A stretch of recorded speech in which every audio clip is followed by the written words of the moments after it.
Hey, what's going on, everybody? It's LiKwaiLao here with the LFam Streamers Podcast, and I get asked a ton of questions about streaming. Today, I want to go over some fundamentals on Streaming 101, why you need to do what you need to do early on, and if you're already making these mistakes, fix it before it's too late. I want to thank Sneak Energy for being an official sponsor of mine, one of my mains, Secret Labs chairs as well. And to the whole Twitch community, Facebook community, and even the YouTube community, thank you for all your love and support. Please continue to like my channels, subscribe to them if you can, or if you want to, just stop by and share it. It's always appreciated.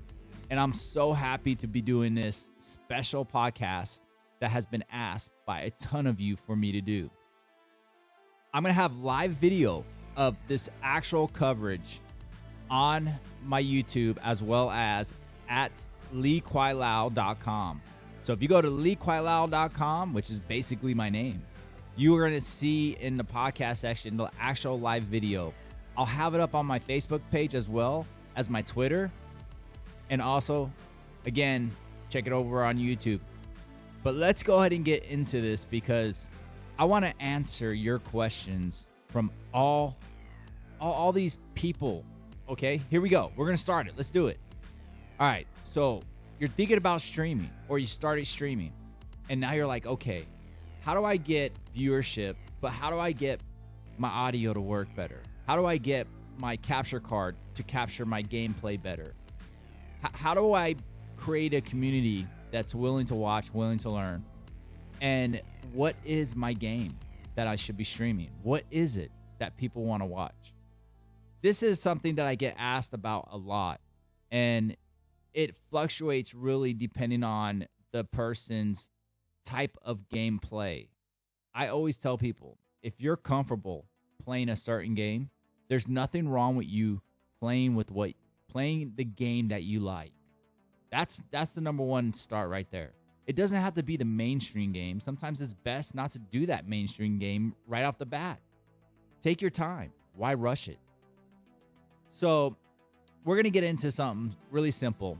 A lot of people stream for the first time and they do it off of console, right? You have your Xbox console, you have your PlayStation, and you're wanting to try streaming, but you don't know how to go about doing it. There's some good factors and some bad factors about streaming on console.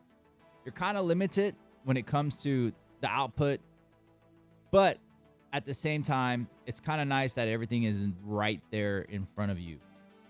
When you get into the PC realm of gaming, it's a little bit more complex. There's updates that you got to deal with, such as Microsoft, drivers for your graphics cards, and even the drivers that update automatically with your software, such as if you're using Voice Mod, which is an application that lets you kind of use different voices, and it's a great source for filtering out background noise. I love it. I've pretty much perfected the use of that.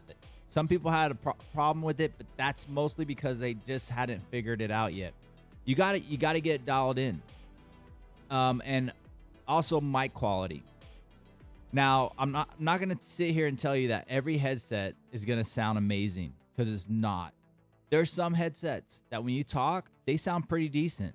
My first go-to pick, if you had to use a headset right off the bat, I would tell you that the Astros are always seem to have one of the best mic qualities when it comes to talking. It's not too loud, it's not too pitchy, and it sounds pretty decent. In my case, I'm using an actual whole studio. As you can see, if you're watching this live, either on my YouTube or at LiKwaiLao.com, you're going to notice that I'm in a professional studio. My choice of mic is an XLR type style mic. It's a studio mic, and it's hand-tuned with brass and 24 karat gold in it, and it's being filtered through a Yamaha digital receiver as well as a Allen & Heath analog mixer board. I'm a huge fan when it comes to good quality audio, and I believe the first step in doing that is finding the niche that works for you in your stream. We want to stream, right? Well, step number one, make sure you have a mic that works. I highly recommend don't use a mic that is staticky or broken, has a broken connection.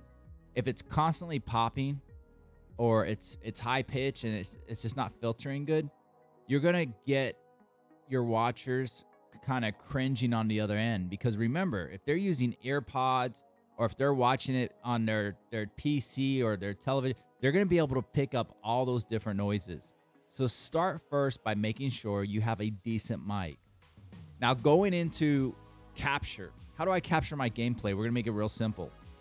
There's something called a capture card, and it kind of looks like something like this. I'm gonna give a huge shout out to Elgato right now. Elgato, if you're watching, I'm LiKwaiLao, host of the LFam Streamers podcast.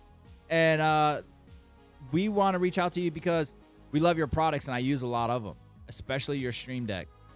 And I also use the Elgato Pro that's actually inside of my PC as well. My son's PC actually uses the Elgato Pro, the 4K one. Either one is perfect. You can't go wrong. I still believe they're the best capture cards on the market. So check out elgato.com today. I'll have a link with it in my podcast as well.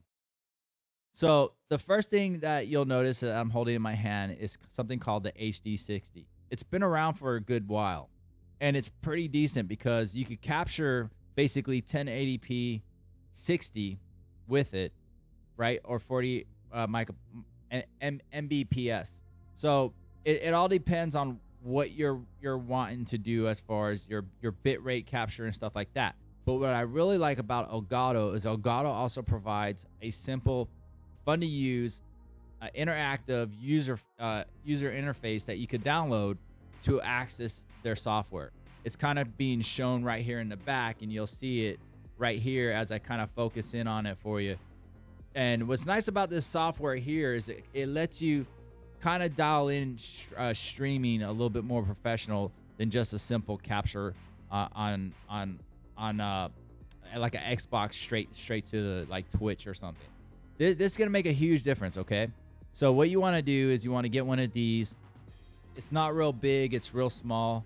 It looks like this. I'm sure you've seen them around. Some of you guys are literally like waiting for these, or they're hard to get right now because there is a chip shortage for transistors out there in the market right now. And I have one. I have an actual one here, and I don't use it. I don't use it at all. So who knows? Maybe I'll have to put a comment in there somewhere. If somebody's looking to buy one, maybe I'll do something like either have a contest or maybe even sell it. Who knows? But basically all it is it's two HDMI cables. One goes in here, one goes in here. It goes into your console, and basically it captures the gameplay and it allows you to stream it. You do not need an extreme high powerful PC to go ahead and have this Elgato software running for you if you want to run it through a laptop. You'd be surprised. You could get away with a pretty mild PC build of a laptop and actually capture gameplay. Now, obviously, when it comes to streaming a really big complex game, maybe something like Call of Duty, Warzone, you might run into a little bit of issues there. But that's where I highly recommend keep it to a minimum, maybe like 720 to 30 frames per second, and keep your bit rate down a little bit so it doesn't over accelerate the usage of the power of what your PC could actually put out, especially using a laptop. But you will be surprised how this little device could start you streaming in a pretty decent manner. Now, going into the next step of, okay, I got my mic, I got my headset, my mic quality's good, I got my capture. Now I want to get to upgrade my stream. What should I do? What's the next step I should do? Okay, check this out. Streaming can get expensive, and it gets expensive really fast. A lot of times people are rushing to get logos. They're rushing to find a name or a niche or a brand. Here's what you have to remember when it comes to streaming. Streaming is something that you cannot rush, okay? You have to develop a brand and a name that works, that makes sense, okay? So like if you have a Twitter account, an Instagram account, all this stuff, and your gamer tag, it should all kind of blend together. You should have just one universal name. If you type in LiKwaiLao into Google, you're going to find like anywhere between 20,000 to 40,000 impressions or results that talks about me, LiKwaiLao. And the reason why is because I've been using this name, LiKwaiLao, since the beginning of Xbox. It's been around a very long time. From Gears of War gameplay to Rainbow Six Vegas to Halo 1. I mean, you name it. LiKwaiLao's been around a long time. And I had a lot of fun doing what I did with my friends and playing with different clans, even with R6 and stuff, and even doing some competition plays here and there. It was fun. But to me, my passion came into the technology, and I fell in love with it. I even went to school for IT, and now I use it to integrate everything into my studio itself and take it to the next level. So you're going to get some really decent advice on how to improve your quality of your stream without dropping a ton of money, because let's just face it, sometimes mom and dad's not going to pay for something that doesn't make sense, especially if the bills have to be paid first. So talking about what we got to do next. All right, we checked our audio, we got our capture card, and now you want to look at streaming software. If you have a PC that works where you could actually stream from a PC, that's fantastic. All you got to do is basically hook it up, do it, and decide, am I going to run OBS, the Elgato software, or Slobs, which is Streamlabs? Streamlabs gives you a lot of cool beginner tools and stuff like that, but it is extremely hard on a PC. It uses a lot of CPU and stuff. So the thing is like, do you really want to use, a lot of interactive overlays and things like that? Some of you are wondering, well, what's an interactive overlay? What's that mean? It's one of these overlays that have the graphics where something's moving constantly around your graphics and stuff like that. So anytime you have that and it's connected to a browser base, such as a .com, it's grabbing that information from the web and it's transferring it over using your bit rate, and it's actually putting it into your stream. While you are playing and while you are streaming, you are also using your internet at the same time, which could compromise how much usage the PC is actually maintaining, putting out, as well as your internet and what it can handle. So remember that, using Streamlabs might be a little bit complicated, but it's up to you whether or not you want to do it. Now, if you want to improve your stream quality as far as how to get people to find you, again, I cannot emphasize enough, pick a name that works. Pick a name that makes sense. Some people have a really long, complex name with numbers and symbols in it. It's extremely hard to remember something like that. Obviously, I'm the only LiKwaiLao there is. But, for other people, you have somebody like Ninja.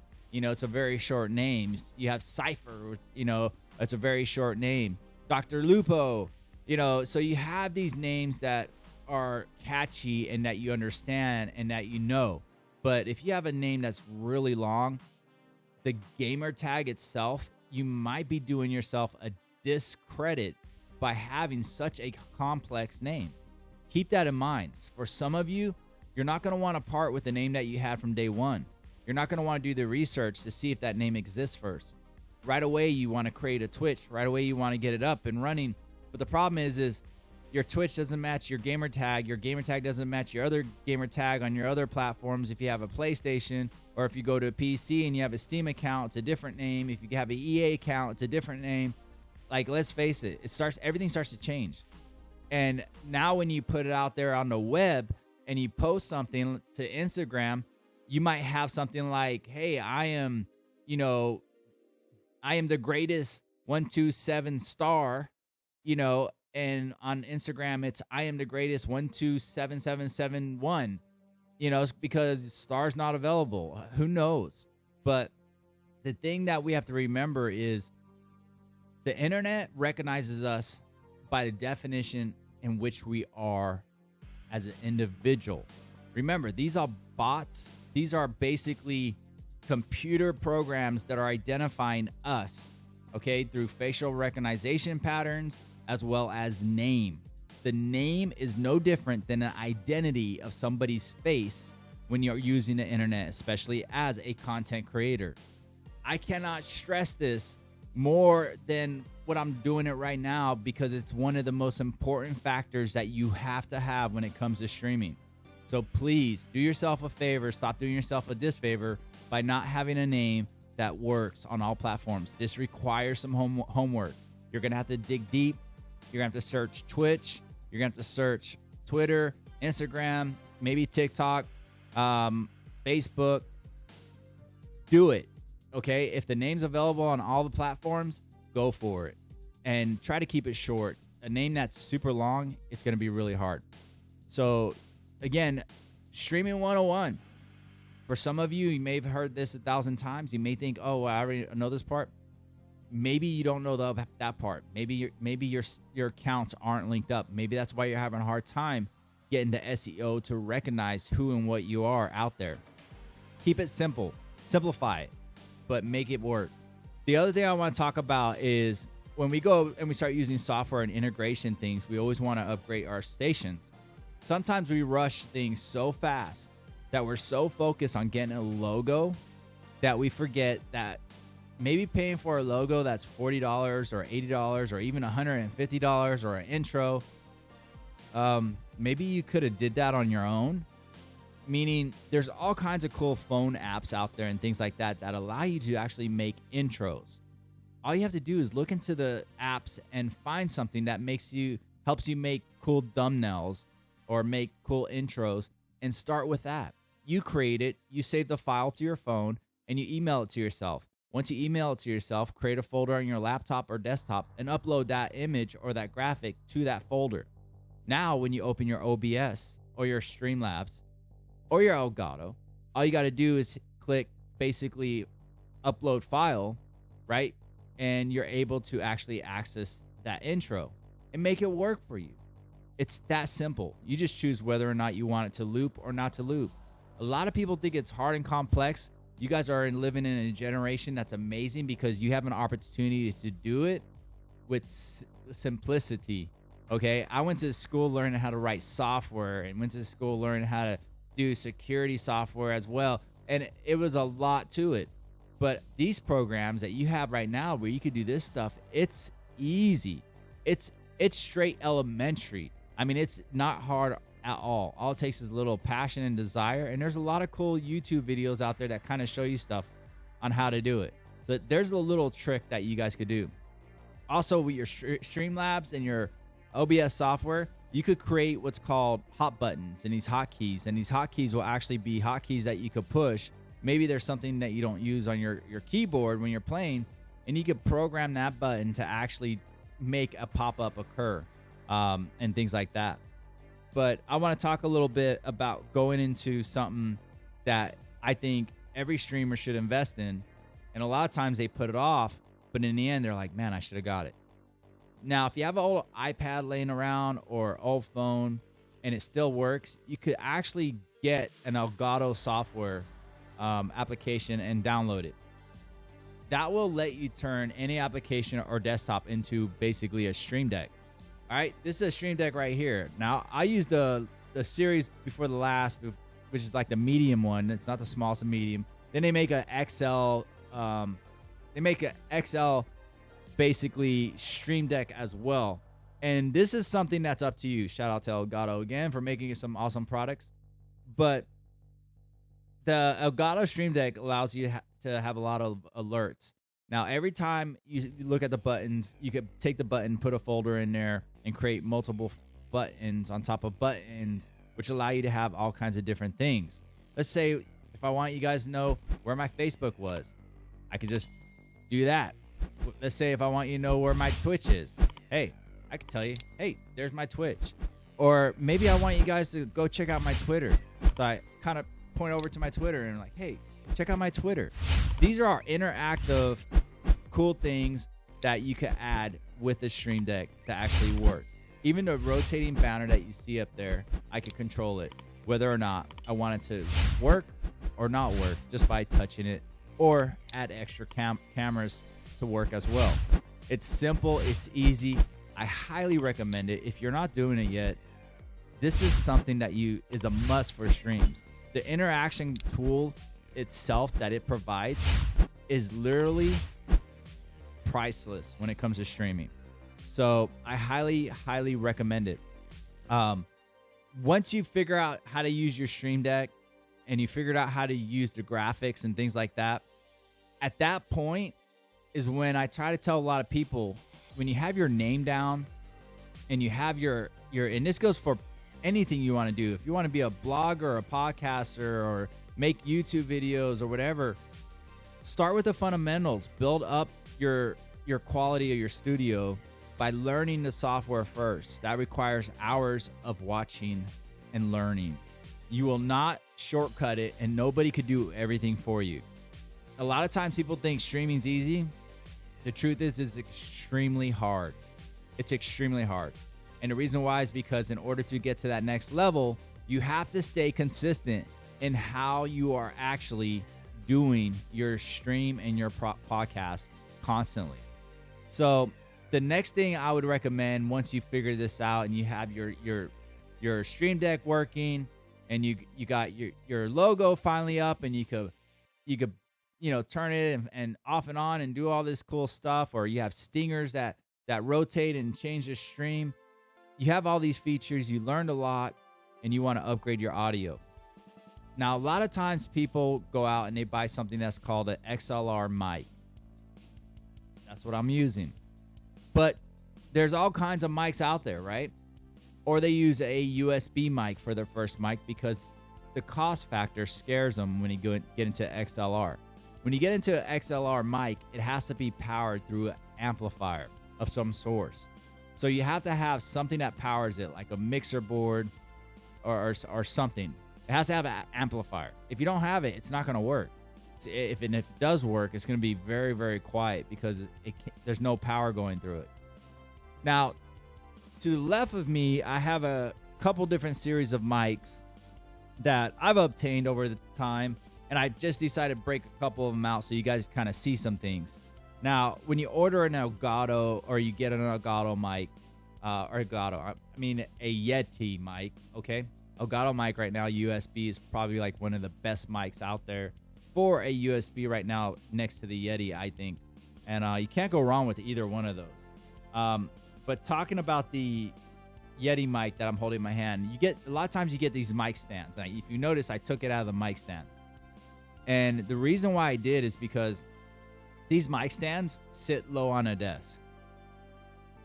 Now, I don't know about you, but a desk isn't exactly to eye level or in my face.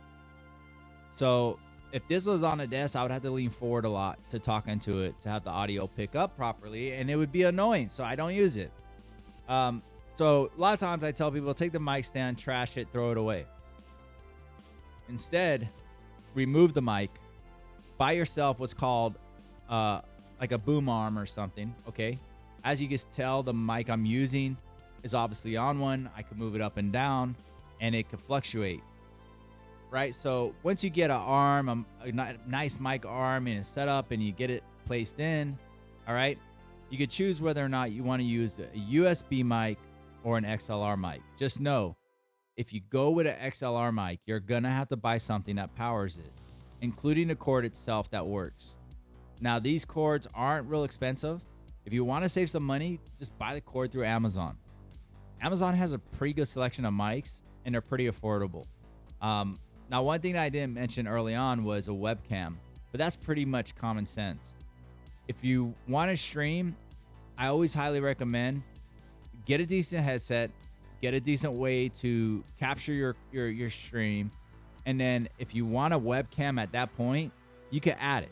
You can add a webcam at any point.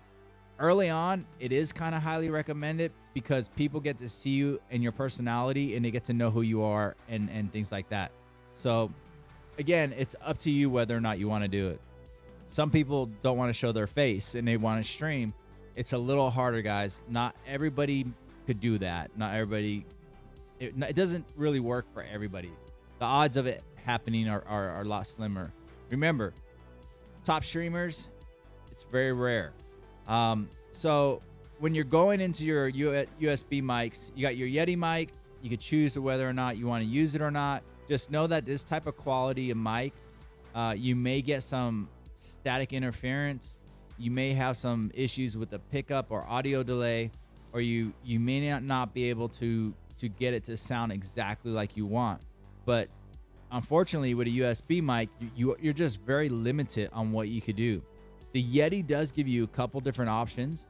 I've seen people record with this, singing, playing instruments, podcasting with it, and so on. It just depends on what type of, content creator or broadcaster you want to be. For me, my voice was everything, because not only am I streaming video games, but I'm creating educational podcasts, as well as we have funny geek out talks about movies and upcoming events and funny conspiracies and things like that. Like, we have a lot of fun with these podcasts, but I always like to bring an educational podcast into the stream with the LFam and everybody, so that you guys kind of know, like, if you get stuck somewhere, you could listen to something and maybe it'll inspire you to just kind of do something a little different. All right. Now, some of you I've seen rock the Snowball mic, and it's a very affordable mic. It's this little guy right here. I've even seen some of you guys disengage it and have this little snowball on one of these boom arms that my mic's on. Now, there's nothing wrong with that. If this is what works for you, do it. If it's in the budget, do it. All you're doing is investing in your stream to make it a better quality. And again, it uses a USB cable. It's pretty long and pretty decent, and it plugs into the back, and you'll be able to capture some pretty decent audio with it. You can't go wrong with it.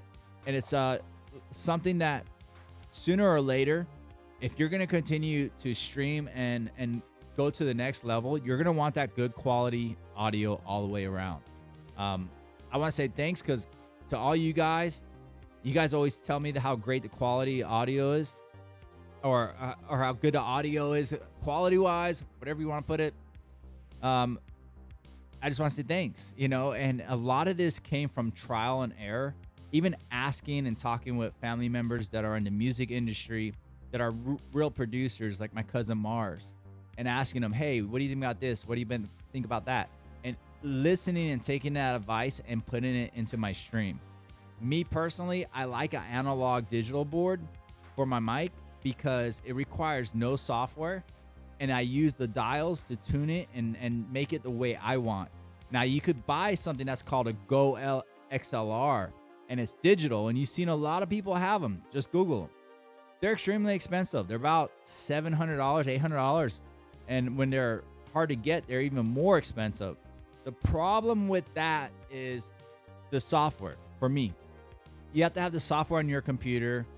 You have to worry about drivers updates and things like that. And I've seen where if it doesn't work properly, you have issues with your mic.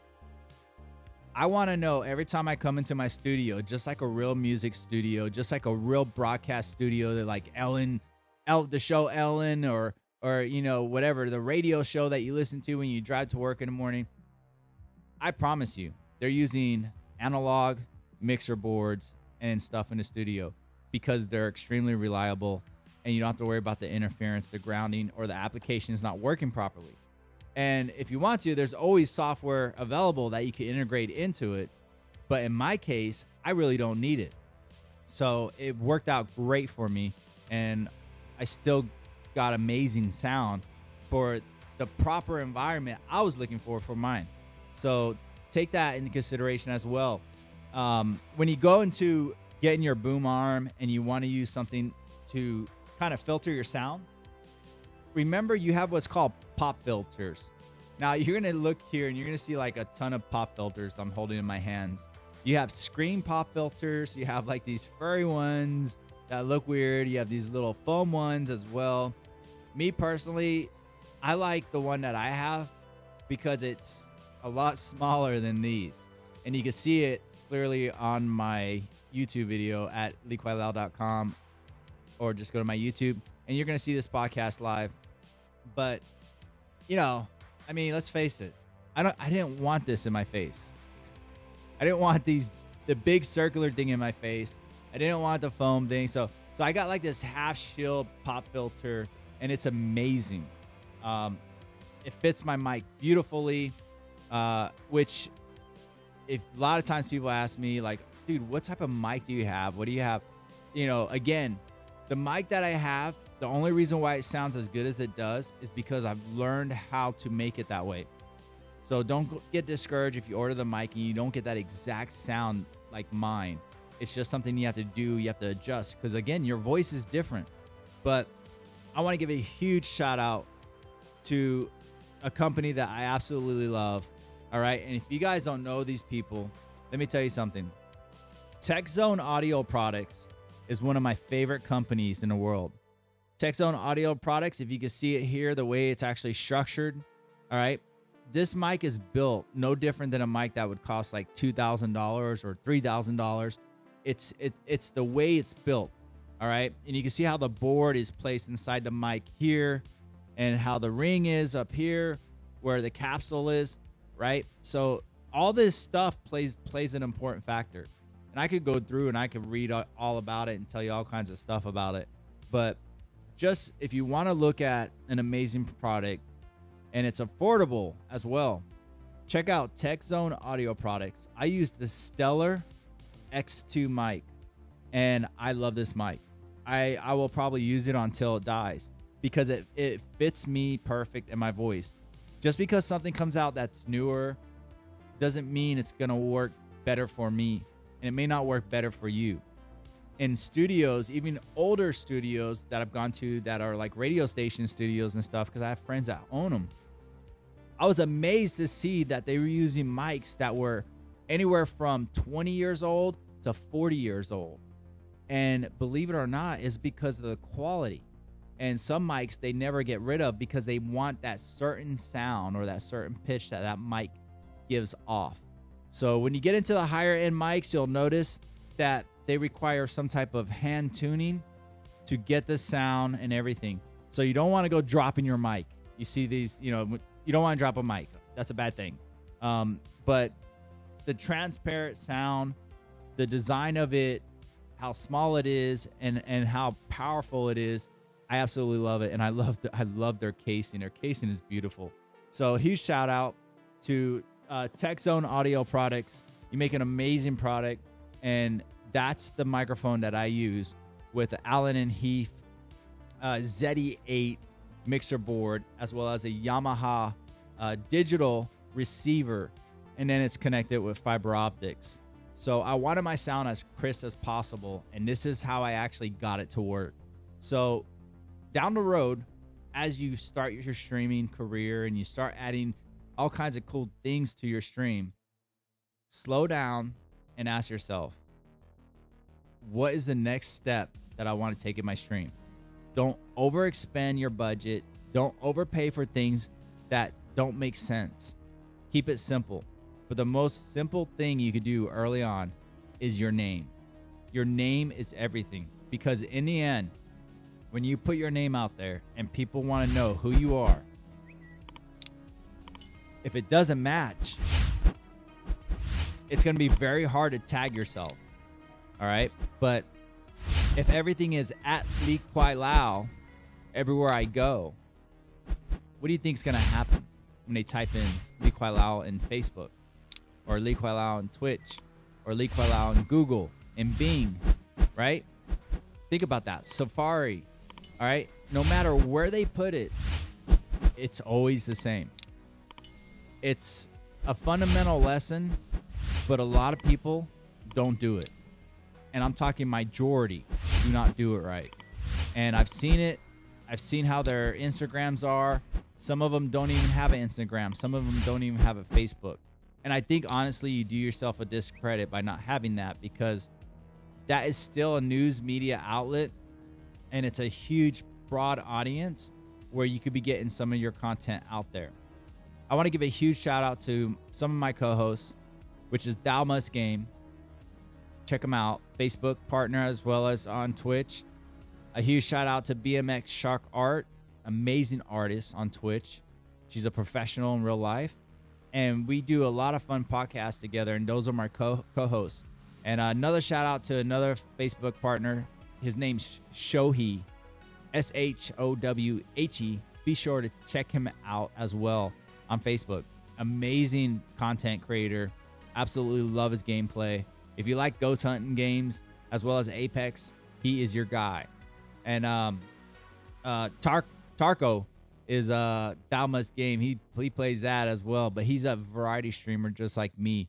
And then you got BMX Shark Art, who actually is an artist. And when I say an artist, she's professional, guys. Like, she's worked on shows like Sinbad and stuff like that, and she does like really fast drawings on the digital board that will you think she's a computer. She's an absolute machine. But little by little, you'll notice their setups vary and different from mine as well. But again, it just depends on what you're doing and how you're doing it. I don't know what type of games you're gonna play. You may be playing games on a arcade joystick like the one to the left of me. You may be playing games on a controller to the left of me, or you may be playing keyboard and mouse like I do 24/7. I love keyboard and mouse, but every now and then we'll change it up. I even have steering wheels and joysticks from when I do my American Truck Sim games, or when I do my space games and I want to fly a joystick. It just depends on your setup. Remember, whatever you get, whatever you accumulate, it's going to take up space and it's going to take up money. But spend it wisely and don't be foolish on how you do your stream. All right, so hopefully this helped you out. I'm going to kind of end it at that. If you have any questions, do me a favor. Message me on Instagram, message me on Twitter, Facebook. I'll get it either way. Or you can always go to LiKwaiLao.com and reach out there as well. I want to give a huge shout out to Sneak Energy, and thank you for joining me on this day for your streaming 101 tips. Keep it simple, and that is the key to having a successful stream early on. Take care, guys, and be sure to stop by and show LiKwaiLao some love. Drop me a follow. A follow is free, or just subscribe to my YouTube channel. You guys are amazing. This is LiKwaiLao signing out, saying thank you, and you guys have a nice day. I am out of here.